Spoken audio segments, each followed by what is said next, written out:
Oh boy, late start today. Yeah, I literally just getting up about, I don't know, 20 minutes ago, half hour ago, and haven't even listened to Up First on NPR. So maybe you guys can tell me what's happening this morning. I just wanted to stick to this 10 a.m. schedule, get into the habit, right? 10 minutes, checking in with my people. It is a beautiful day. It's going to be hot as hell. It's going to be in the mid 90s today. So the AC will be pumping.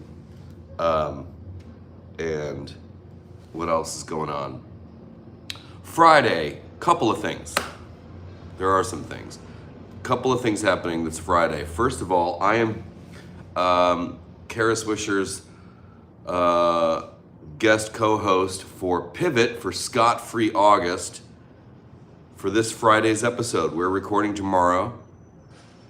And that episode will drop on Friday. And then Friday afternoon, I will be doing an Instagram live. This will be on Instagram live. A conversation, it'll be like 20 minutes. Don't want to go over 20 minutes. A conversation with Garen, I don't want to say celebrity hairstylist, that even cheapens it, but Garen is an iconic hairstylist and a good morning to everyone chiming in and saying good morning. Teresa, Tracy, Lori, Patrice, Souffle, Alicia. Garen is a hairstylist. You can look him up on Instagram, Garren, Garen, New York. And he gave me my first job in New York 30 years ago. My first job when I moved here was working as a receptionist at his hair salon, which was at the time at Henry Bendel's store on Fifth Avenue between 55th and 56th. The buildings are still there, 712 Fifth Avenue. And I worked behind the desk at the salon with my cousin, George Hahn, and that's how we got our start in our New York lives. And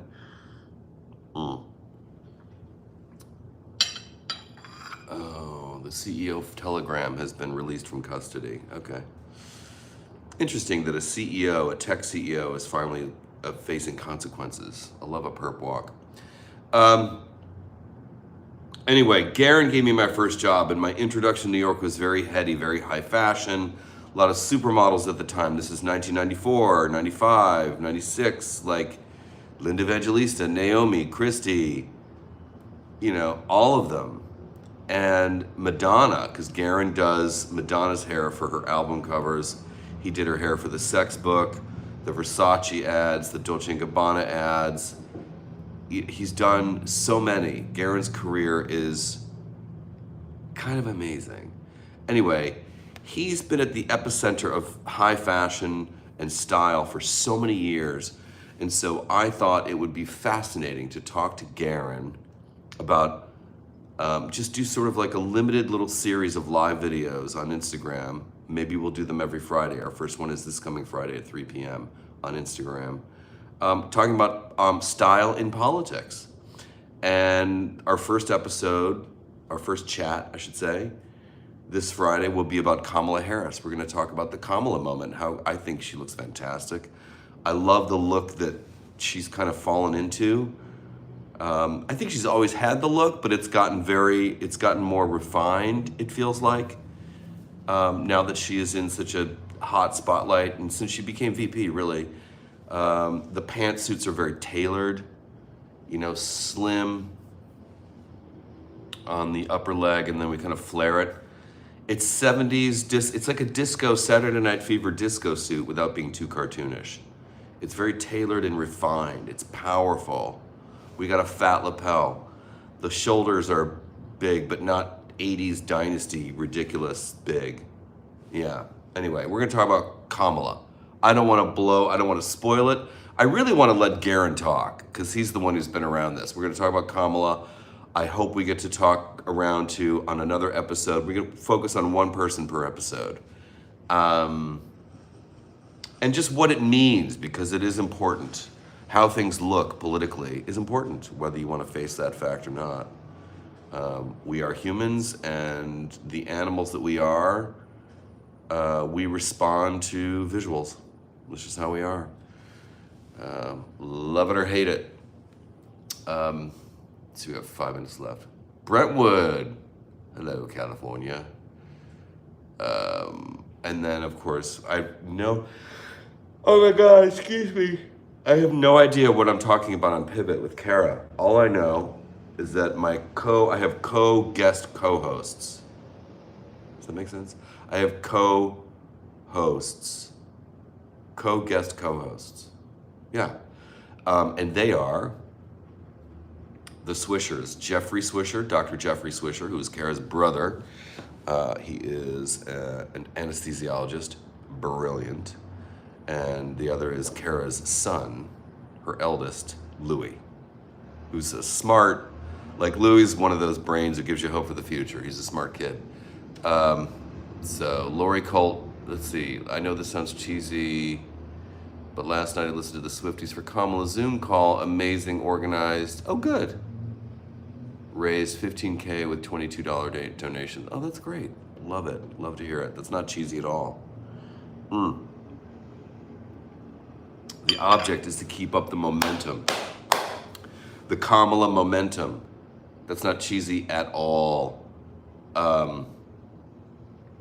One highlight, if you guys follow on X or on, I caught wind of it on Instagram, or Threads, Bradley Whitford. We all love Bradley Whitford. From West Wing, of course. Bradley was also in, of course, The Handmaid's Tale. And many films. And Transparent. And Bradley also stars in a movie from 2001 called Kate and Leopold, which also features yours truly. In fact, the scene I'm in is with Bradley. Sort of. He's in the other room. We didn't know each other at the time. But anyway, Bradley, I had a scene with Wolverine. Bradley did this glorious undressing, no, that sounds perverted, dress down of Cheryl Hines, who was married to Robert Kennedy Jr. And just what he had to say. I'm not going to be able to, if I were a responsible broadcaster here for you, I would be able to share with you exactly what he said, but you can search it, Bradley Whitford, Cheryl Hines, and what he said about her silence, her complicity, and what it says about her in the wake of RFK Jr.'s dropping out of the race and falling in line with support for Donald Trump, which is gross. Like, his father's rolling in his grave, and the Kennedy family is now searching for a new last name. Unbelievable.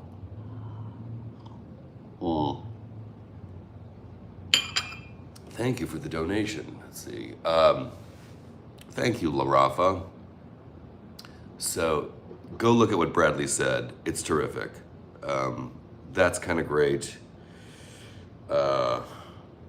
RFK Jr. You know, Mar-a-Lago, Trump world, the Trump universe seems to be the consolation dumpster where people go when they realize they go into a popularity contest and then get hit with the reality that they're not that popular, they're not that well liked, they're not good at this. So where do they go? Trump world. You know? And the latest example is RFK Jr. They all fall in line and go to Trump world. It's the consolation dumpster. It's gross. Anyway, my 10 minutes are almost up here. I want to say thank you guys. I want you all to have a great morning. And that's it. I'll see you guys tomorrow morning at 10. No, I will not see you tomorrow morning. I'm going to do a live video later. We're recording Pivot at 9 a.m. So I won't see you at 10 a.m. Thank you, Shane Curry, very much. I won't see you tomorrow morning at 9 a.m. It's going to be, I'll do it later in the day. Maybe we'll do a nooner. I'll work it out. I think a nooner would be effective tomorrow, Thursday. Yeah. I'll break down what we talked about, but without spoiling the episode of Pivot. I'm looking forward to it. It's going to be fun. Anyway, thank you guys so much for tuning in. I so appreciate your viewership, your support. Thank you for your support here on YouTube. For those of you watching through Patreon, I love you guys. At patreon.com/George Hahn. And all the good things. Let's make it a good Wednesday. It's hump day. I'm going to make some more coffee, actually. I've got my fellow kettle ready to go. So, all right. See you guys. Talk to you tomorrow.